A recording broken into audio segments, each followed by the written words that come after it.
WhatsApp guys, নতুন একটা video নিয়ে চলে এসেছি আমি লিঙ্কন চৌধুরী। আর আজকে দেখাবো আসলে মালয়েশিয়ার একটা শহর এবং মালয়েশিয়ার শহর কেমন হয়, মালয়েশিয়ার শহরের রাস্তাঘাট কেমন হয় এবং এই শহরের দোকানপাটগুলো বা কেমন, এগুলো নিয়ে আজকে এই ভিডিওটা করছি। সো আশা করছি প্রত্যেকটা সময় শেষ পর্যন্ত সাথে থাকবেন, দেখতে থাকুন। লেটস।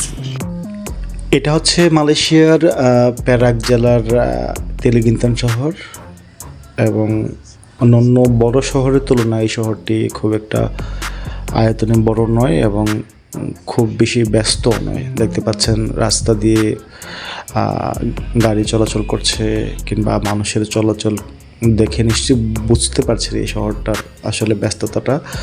আর বিশেষ করে মূলত এই শহরগুলো, এই ধরনের শহরগুলো বিশেষ করে এখানকার বেচা কেনা কিংবা মানুষের আনাগোনাটা শুরু হয় বিকাল থেকে সন্ধ্যা কিংবা রাত অবধি।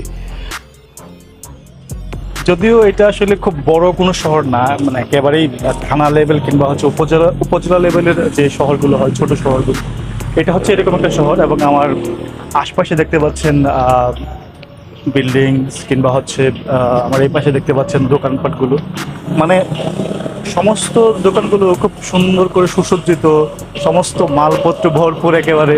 দেখতে পাচ্ছেন এই পাশে স্যামসাংয়ের শোরুম কিংবা হচ্ছে আদার্স, মানে সব ধরনের দোকানপাটগুলোই আছে। কিন্তু কাস্টমার কোথায় ভাই, মানুষজন কোথায়?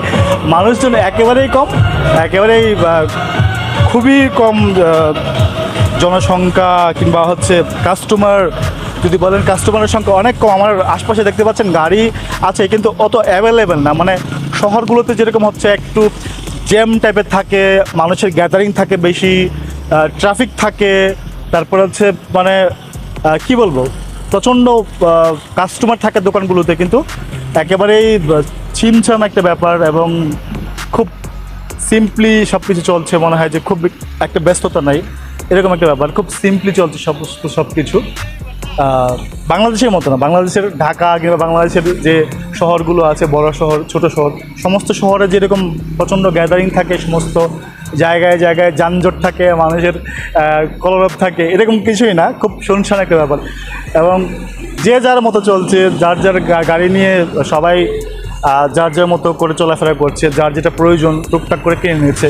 শোরুমগুলোকে দেখেন একেবারেই খালি ফাঁকা, মনে হয় যে মানুষ নাই, এরকম একটা ব্যাপার।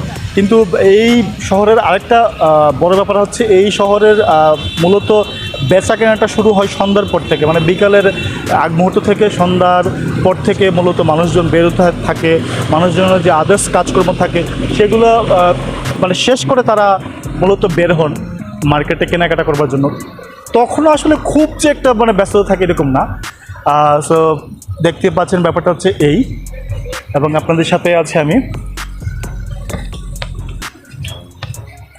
একেবারে রাস্তা পার হচ্ছি ভিডিও অন করে, কেউ যদি আমাকে এসে বলে হাই তুমি এটা কী করছো, ল ব্রেক করছো কিংবা হচ্ছে রুলস ব্রেক করছো।